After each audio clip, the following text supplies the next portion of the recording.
Jenny Mosher, and today I'm talking with Donna Gibbs, author of illustrated children's books. Join me as we learn about Donna's passions for literature and writing, how she works with her illustrator, Lionel King, and where she gets her ideas from.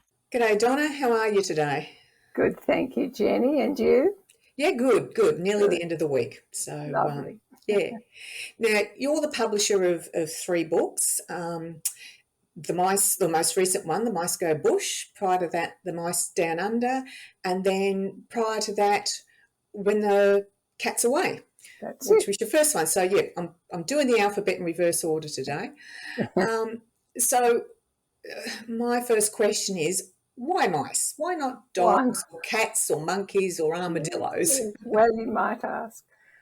Well, it's quite significant in the story, I guess, as to how we developed the books. Yeah.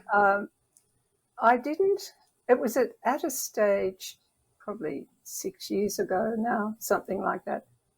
I wanted to write picture books. When I retired, I wanted to write picture books, but I detoured into writing When I'm 64, which is a book about retirement. And I interviewed about 100 people, and it was great fun, but it took me away from what I'd planned to do.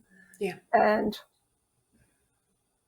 I noticed, I have a friend, Judy King, or a colleague really, who worked with me at Macquarie University.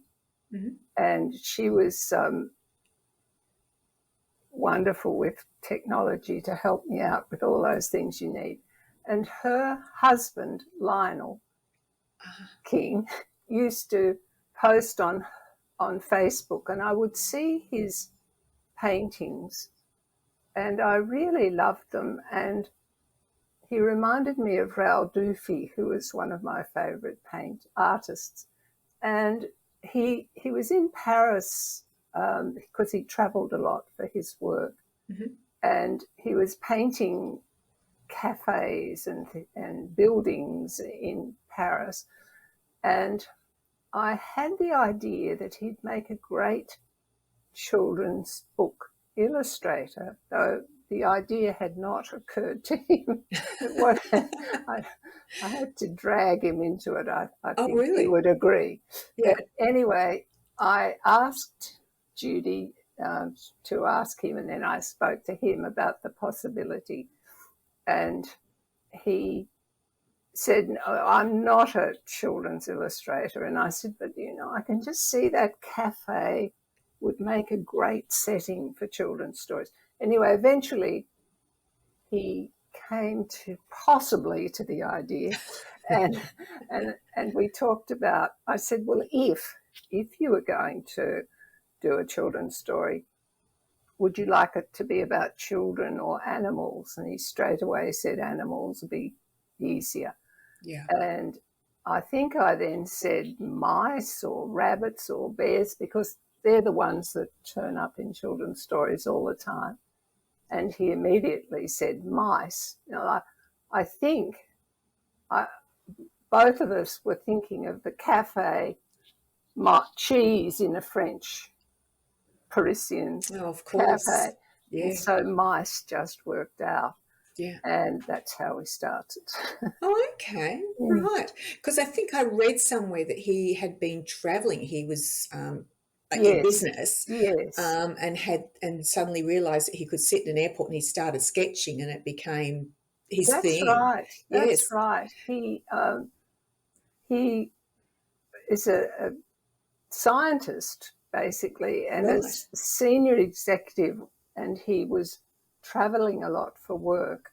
Yeah. And I think it was in 2010, he began sketching in Paris because the buildings really attracted him. Yeah.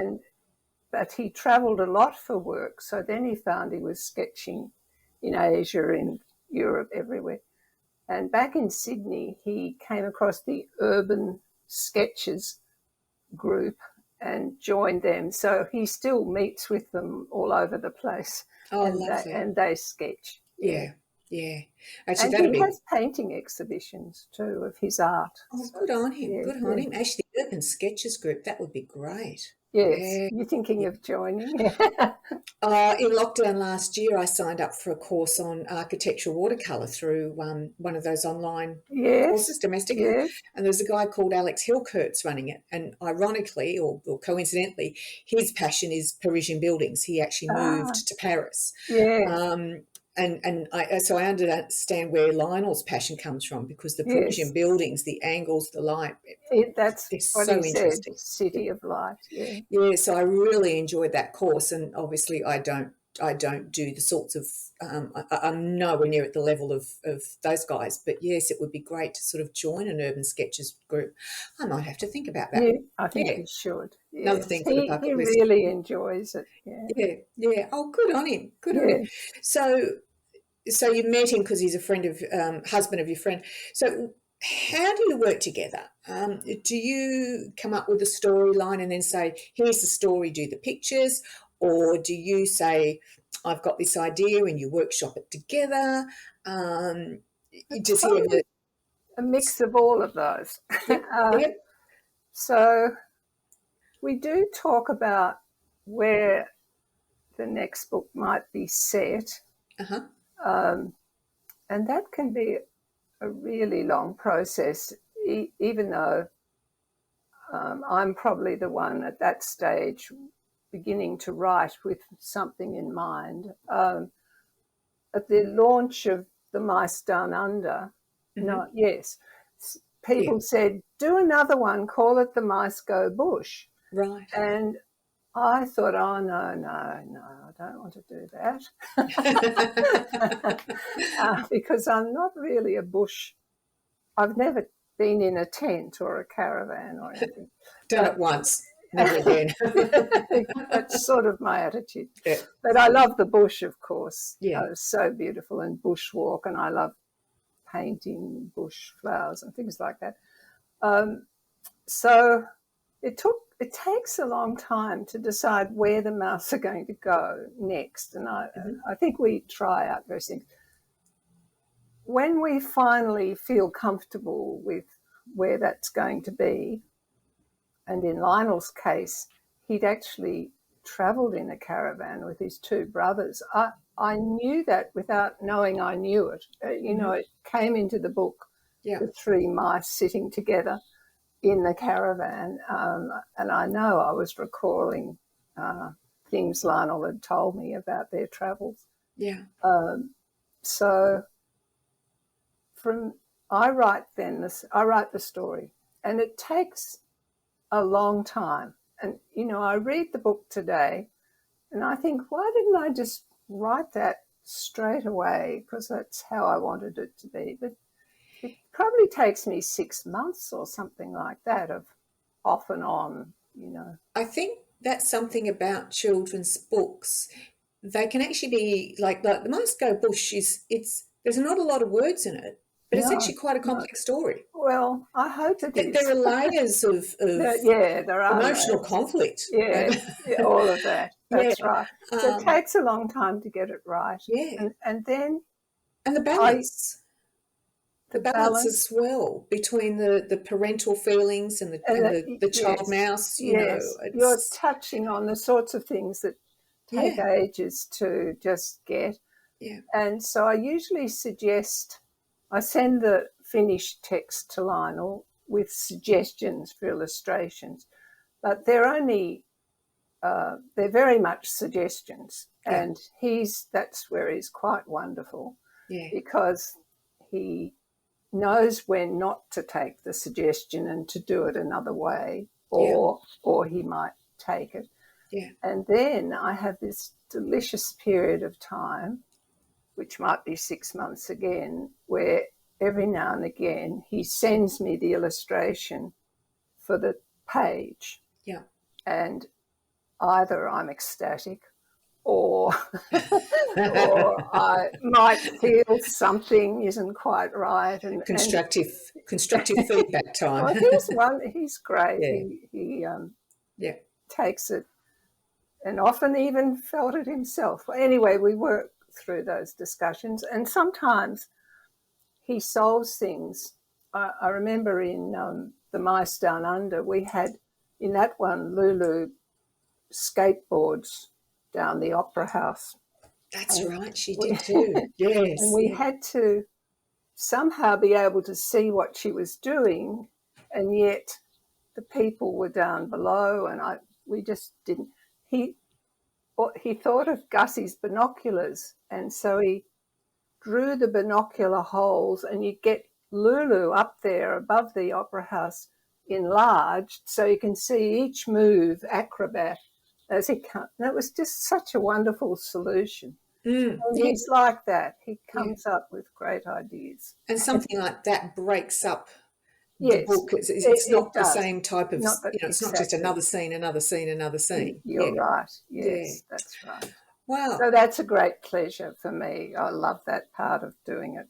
Yeah, that's great. Does he do them, I assume he works analog, he works on paper, he doesn't work on a computer? I think I don't actually know yes, he works on paper, but he's wonderful with the computer. He does all sorts of things. I know he's got little models of the mice. Really? Yes. Wow. Anyway. Well, I suppose a lot of artists will have those little models of people, the little... That's right. So I think it gives you shadows and things like that. But I think with this third book, the Mice Go Bush, the thing, there's been a shift from the early book and the middle book. I think this one is more an emotional journey. Yeah. The first two were adventures. Yes. With degrees of emotion. But this one seems to have gone into a deeper emotional journey. And what I love about his illustrations is how he gets that moment of affection between the mother and Lulu, for example. Just that little touch. Yeah. Anyway. Yeah. No, it's beautiful. And this one in particular, it's beautifully scripted, and it just gels. You're right. Well, I hope so. I hope. Yeah, this is all hope, really. No, I think so. It just, as you said, the first two were adventure. They were fun. You could feel the family dynamic. Yes. But this one just takes it to a slightly new level. And I think it does, yes. And I think for children that might feel that, mum's always on their case or something, that they can't do anything right, it's a good story to help them sort of work through that, and perhaps yes. Yeah. I think when you write, you don't really realise what it's about. I mean, you're concentrating on the mice and what's happening without understanding that your own experiences are shaping all of that.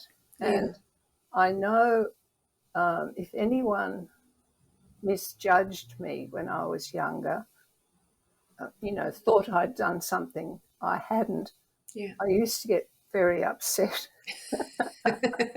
Same and here. I think that's all come out without even my realising it. Yeah. And I think you want your parents to, or whoever's looking after you, to see the good in you. Yeah. And I think with Lulu, we know that she's done things like slide down the Opera House, and in fact, you don't know this, but she did go and try on the Sydney Harbour Bridge. That's not in the story. I just know it happened because I know Lulu so well.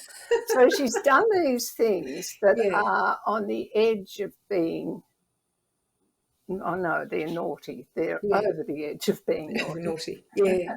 But she needs to be loved and the good recognised in her. And I guess that's something I feel. We all feel. Yeah. I hope so. So there's a question. If you wrote another mouse book, another mouse story, would you move it forward in time, or would you risk going backwards in time to a place before the Opera House thing or the Sydney Harbour Bridge thing? It's an interesting question. I think I'd consider either. Yeah. and work with a few ideas. One of the settings we thought of before we settled on the bush was a dinosaur exhibition, Right. because I know children love dinosaurs, Yeah. and I was having the mice visiting in the Museum of Sydney at night, and that was fun. Somehow it didn't work out, so you kind of just discard things for reasons like that. Yeah. Other ideas I've had is somehow tying it into family history. Mm-hmm. So the mice, the mice might just want to go back to Paris or somewhere to find their great uncle or something. I don't know. So backwards. Well, that's the point. You could take them back to Paris or somewhere else. Yeah. Yes. Lionel has connections with Singapore, and so that's another possible place where we might like to try. Yes. If I mean, we may never go anywhere, but all those are possibilities. Yeah, and it certainly makes it interesting, and it's good for the children reading it too. Yes, I like to that see idea. that other background. Yes. I mean, for me, the most recent book, The Mice Go Bush, like you, I stayed in a caravan once when I was 9. My aunt and uncle took me on holidays with them. And I didn't camp until I was 27. So to me, a book like that I would have been travelling Yes. vicariously, living Yes. the mouse story. So that, Yes. for urban kids particularly, it's a good story because it gives them something else other than just the emotional. They've also got that telling experience. So, right. Now you've got an interest in Elizabethan literature. Would you ever think about time travelling the mice, or is that a stretch too far? Well, if I followed the family history link, I suppose it's a possibility, but I'd say highly unlikely to get right back to Elizabethan that period, times. No, I don't think so. No. And you're also interested in cyber languages and cyber culture. Oh, yes. Would you The move languages them and cultures of the internet really intrigue me. I'm fascinated by You've the written a book words on we that, haven't you? use. Pardon? You've written yes. I edited a book with Kerry Lee Krause and wrote some chapters in it about the languages of the internet. And that was, to my amazement, I looked yesterday, it had been sold in 20 countries. or 26 countries or something. I was very excited to discover that. Wow, that's great. But my interest there was in the way we appropriate language from everyday into talking about cyber states. It's intriguing, and that book's quite old now, although we did a second edition, but it was written when you were just talking early on, talking about the web, and that was the first thing that web, why did they choose that? And that's right, and the web. It becomes second nature to understand it. It's intuitive, I suppose. We don't call it the web anymore, do we? We don't seem to. Then it was the net. I don't know what we call it now. I think it's still just the net. Yeah. Especially we were too lazy to say internet. Yes. So,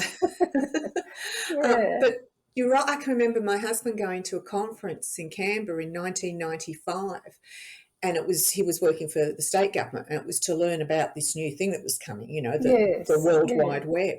And he came home with this shoulder briefcase sort of thing with made out of nylon material, and it had World Wide Web Conference 1995, and I had no idea the impact that thing. No. He came home, he couldn't even explain it to me. No, it was just it's extraordinary, isn't it? And I think within 3 years we had our first modem. The old dial-up. Remember that? Yes. Couldn't have done an interview like that over a dial-up modem. No, that's right. It Yeah. makes more and more things possible. Yeah. And we're about, as you know, probably to have a launch of our Mice Go Bush. And of course, we're doing it online because of restrictions about numbers Yeah. meeting.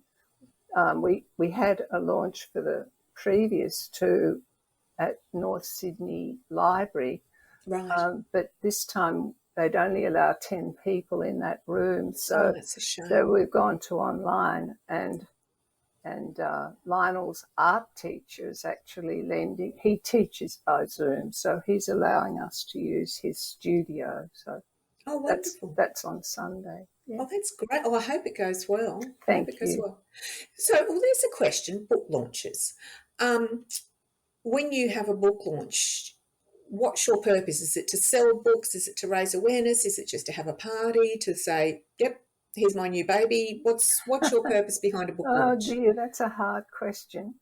Well, we self-publish, as you know, Yeah. so there are a number of reasons we self-publish, but neither of us are good at or interested in. Lionel would probably be good at it because he's good at everything. But neither of us are interested in marketing or promoting. And we find self-publishing allows us to enjoy the process. Yeah. We don't have to be directed. If you go to a traditional publisher, who of course do wonderful things, I know, Yeah. but with picture books, they want to choose in Australia at least, their illustrator. I think that's worldwide. Yeah. I know I got very close with a different book with a traditional publisher, and already by the time I got to the end, I'd had to change the title I wanted. I had to change the way I told the story, and all of which was okay. Yeah. But you lose yourself somehow, or in that particular instance anyway, and I think perhaps it happens often. Did it feel like it wasn't quite your book in the end? Yeah, I think. And I think Lionel and I get such pleasure from the process and then the excitement of seeing it. And of course, we can't leave it without anyone ever seeing it. So, No. so we have a launch, and Yeah. We do sell books at the launch. It isn't a profitable way to do things, I know, but you can't measure the pleasure we get from it in those ways.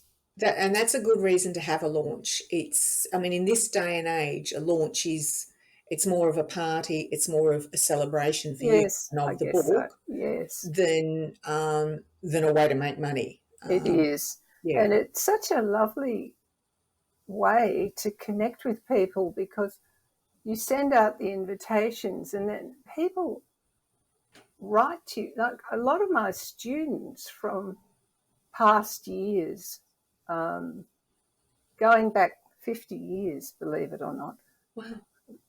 I still occasionally am in touch with these lovely girls, and I'll send them an invitation. They'll write something lovely to me, or they'll send me photos of their grandchildren having the book read to them. So how lovely. what more lovely thing could there be? That's nice. That's nice. It is.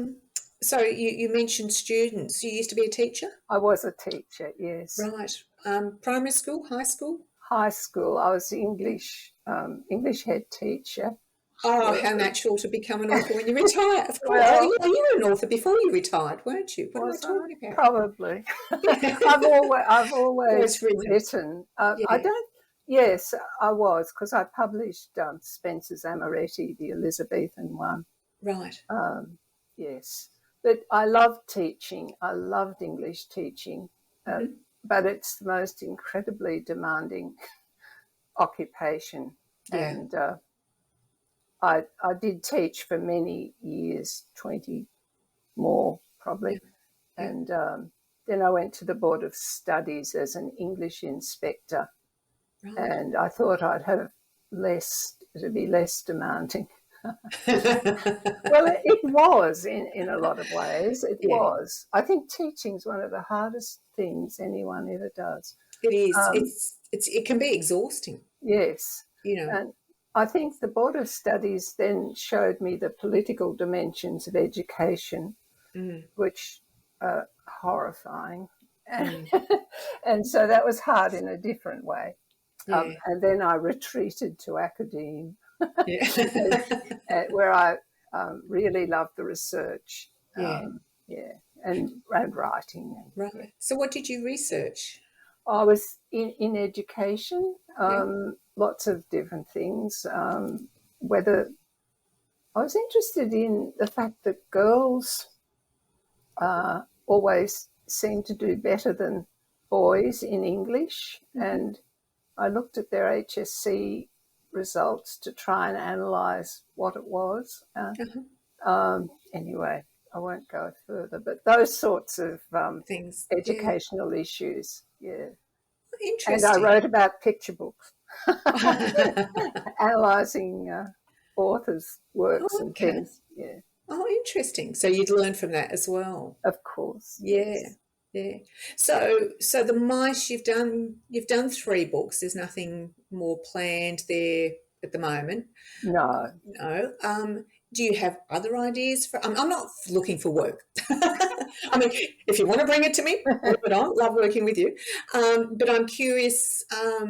Some people write all sorts of different things. Do you feel now that you've done 3 mice books, that is there something else bubbling up under there that it's trying to get out?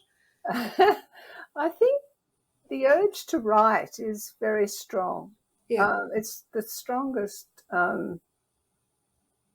thing that guides my life, reading and writing, I suppose. Yeah. I haven't got any particular plan, but I would think children's books are the thing I really want to focus on. Yeah. I've got a grandson who's 5, and of course I've got older ones, 22, 20, anyway, one getting married in February, and then the next one, then another one. And I've read to them all my life. In fact, we made books together. The boys, when they were little, did the illustrations of the Rainbow Dragon, and we've never, it's published for us, but we've never done. Did you keep them? Of course, yes. Oh, good, yes. I was going to say that sort of stuff is so precious. Yeah, it's great fun. So books and grandchildren are very important to me. Yeah. Oh, that's good. Good on you. So you're sort of enjoying that side of retirement. Yes, that's right. Yeah. Yeah. So still sort of working in a way, but working for you. Yes. Doing what you that's want. Right. I forget everything. Join the club. I write educational books too. So I've got a contract for one for next year. But I've written lots of those in various ways, sometimes for online, but mostly printed. So that I'm really pleased with this contract because I've got a nice 9 months to write it. Usually they need it yesterday, so I'm enjoying a little bit of breathing space. Yeah, and I'm trying to find some good poems that Australians have written to use and get, have time to get the copyright, whereas usually you've got to go so quickly you don't have the time. Yeah, and that's an important thing. A lot of people don't understand that just because you quote it and attribute the author, that's not enough for commercial publication. You have to have permission from the publisher. Yes, you do. So having the time to do that properly is really good. Yeah. Oh, good on you. Good on you. Well, look, I might leave you to get on with your day and get on with your writing. Thank you, Jenny. Oh, thank you, Donna. Lovely to talk with you. And thank you. I hope the mice enjoy their journeys over the coming months. Thank you very much. No worries. Thank you. Take care. Bye. Bye-bye. You've been listening to an interview with Donna Gibbs. If you'd like to learn more about Donna or check out some of her books, then visit indiemosh.com.au or search for her books at your favourite online retailer. I'm Jenny Mosher. Thanks for listening.